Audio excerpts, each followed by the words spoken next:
Hi guys, ಇವತ್ತು ತುಂಬ ಚೆನ್ನಾಗಿರೋ ಒಂದು ವಂಡರ್ಫುಲ್ ಪ್ರಾಡಕ್ಟ್ ತೊಗೊಂಬಂದಿದ್ದೀನಿ. ಅದೇನೆಂದರೆ ಸ್ವಲ್ಪ ಹೊತ್ತಲ್ಲೇ ಗೊತ್ತಾಗುತ್ತೆ. ನೀವು ರಾತ್ರಿ ಮಲಗಿ ಬೆಳಗ್ಗೆ ಎದ್ದೇಳೋಷ್ಟೊತ್ತಿಗೆ ನಿಮ್ಮ ಕೂದಲು ತುಂಬ ಫ್ರಿಜ್ಜಿ ಆಗುತ್ತೆ, ಡ್ರೈ ಆಗುತ್ತೆ ಅಂದರೆ ಇದು ಒಂದು ತುಂಬ ಒಳ್ಳೆ ಪ್ರಾಡಕ್ಟ್. ಟ್ರೈ ಮಾಡಿ ನೋಡಿ. ಮತ್ತು ಇದು ಕಾಸ್ಟ್ ಎಫೆಕ್ಟಿವ್ ಇದೆ. ಇದೇನಂತ ನೀವೇ ನೋಡಿ. Satin head cap. ನೀವು ಕರೆಕ್ಟಾಗಿ ಕೇಳಿಸ್ಕೊಂಡ್ರಿ. ಇದು ನಮ್ಮ ಹೇರ್ನ ಫ್ರಿಜ್ಜಿಂದ ಕಾಪಾಡುತ್ತೆ. ಆಮೇಲೆ ನಾವು ಅಷ್ಟೊಂದು ದುಬಾರಿ ರೇಟ್ ಇರೋ ಶಾಂಪೂಸ್ ಕಂಡೀಷ್ನರ್ಸ್ ಯೂಸ್ ಮಾಡಿದ್ರು ಬರದೇ ಇರೋ ರಿಸಲ್ಟ್ ಇದರಿಂದ ಬರುತ್ತೆ. ಬಿಕಾಸ್ ಇದನ್ನು ನೀವು ರಾತ್ರಿ ಹಾಕ್ಕೊಂಡು ಮಲ್ಕೊಂಡ್ರೆ ನಿಮ್ಮ ಹೇರ್ಸ್ ಅಷ್ಟೊಂದು ಫ್ರಿಜ್ ಆಗೋಲ್ಲ, ಡ್ರೈ ಆಗೋಲ್ಲ, ಸ್ಪ್ಲಿಟ್ ಸೆನ್ಸ್ ಕಡಿಮೆ ಆಗುತ್ತೆ, ಬ್ರೇಕಬಲ್ಲು ಕಡಿಮೆ ಆಗುತ್ತೆ.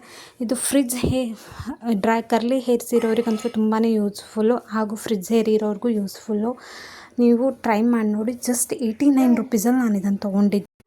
ಈ ಸ್ಯಾಟಿನ್ ಹೆಡ್ ಕ್ಯಾಪ್ ಜೊತೆ 3 ಸ್ಕ್ರಂಚಸ್ ಕೂಡ ಫ್ರೀಯಾಗಿ ಕೊಡ್ತಿದ್ದಾರೆ 89 ರುಪೀಸ್ಗೆ. ಇದು ವಂಡರ್ಫುಲ್ ಪ್ರಾಡಕ್ಟ್ ಅಂತ ಹೇಳ್ಬೋದು. ಸೊ ನೀವು ಕಮೆಂಟಲ್ಲಿ ಲಿಂಕ್ ಅಂತ ಮಾಡಿದರೆ ನಾನು ಈ ಪ್ರಾಡಕ್ಟ್ ಲಿಂಕ್ನ ನಿಮಗೆ ಕಳಿಸ್ತೀನಿ. ಸೊ ಬೈ ಮಾಡಿ, ತುಂಬಾ ಯೂಸ್ಫುಲ್ ಪ್ರಾಡಕ್ಟ್.